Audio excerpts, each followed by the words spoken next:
The only other thing I would do is do this, dude. Look, here's how you got to be a teacher in today's teaching world.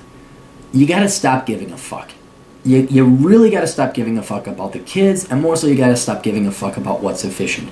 The public schools are not there, even the private schools, I say, are not there for the kids. They are there for two groups of people, the teachers and all the supporting staff, and then also the parents who don't want to raise their kids or send them to a private school or homeschool. That's the first and foremost reason that institution you work for exists. And if you can understand that, like, for example, I taught at 2 community colleges, economics. The first community college actually gave a shit, held the kids up to standards, blah, blah, blah, blah, blah, and then I ended up getting fired, or not asked to come back and teach the next day.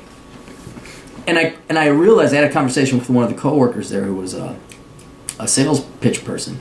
She's like, dude, if these kids can't say no, then I don't care, we're going to take their money. I'm like, whoa. And then the wool came off, and I said, it's a money-making operation.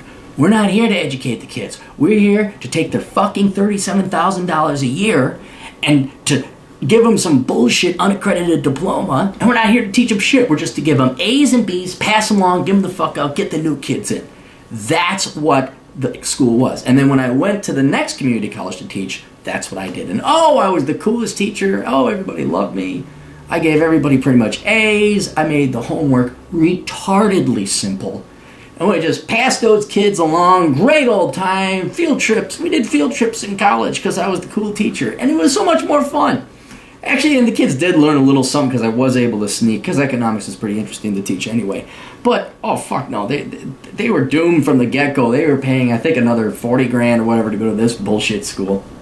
So once you realize that is what the school is there for, to enrich the teachers' unions, to enrich the teachers, to provide employment for otherwise pretty worthless and untalented people. Babysitters, over-glorified babysitters. That's what the public schools are for.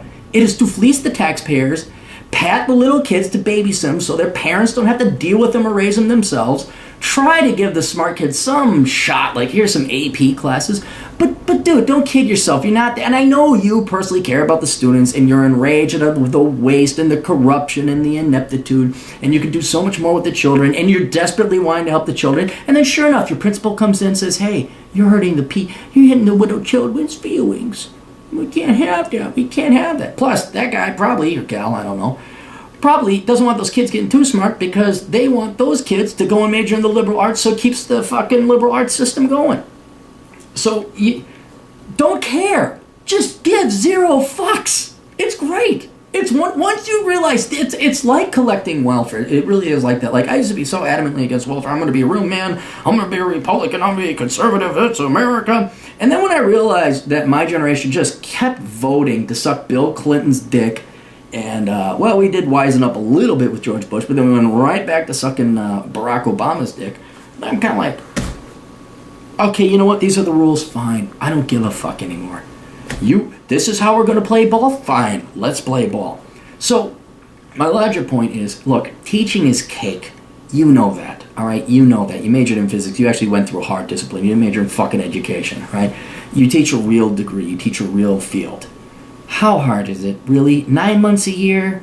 You show up, you do your little lesson plan, and then it's rinse, repeat, the exact same lesson plan? Maybe you change the questions a little bit. How hard is it? It's a cake job, right? So you could easily go to, come on, you could go, so you keep your job, this is why I recommend, you keep your job during the daytime. You let go, you let the bullshit roll off your back, you don't worry about it, you play ball, okay? Do what you can to help out the intelligent kids, like, you might want to, maybe more private consultation. But then at night, and certainly during the summer when you have the time, take some classes in a field that you enjoy. I would say something that has good employment prospects outside of the public sector. You could go work for IBM or Cargill or whatever. But then also, some of them might have an entrepreneurial option to you too. So like maybe programming or something. Actuarial science certainly, but you can rarely open up your own actuarial shop. You'd have to go work for an insurance company. You can always go back and teach if you want, especially if you don't rock the boat. If you worship that almighty state taxpayer sending you the funds dick, and you don't rock the boat, you're a great teacher. You just, shut up, Don't try and help them too much. Ignore the bullshit and the politics. Ignore it. You'll have a much better, easier time during your daytime job.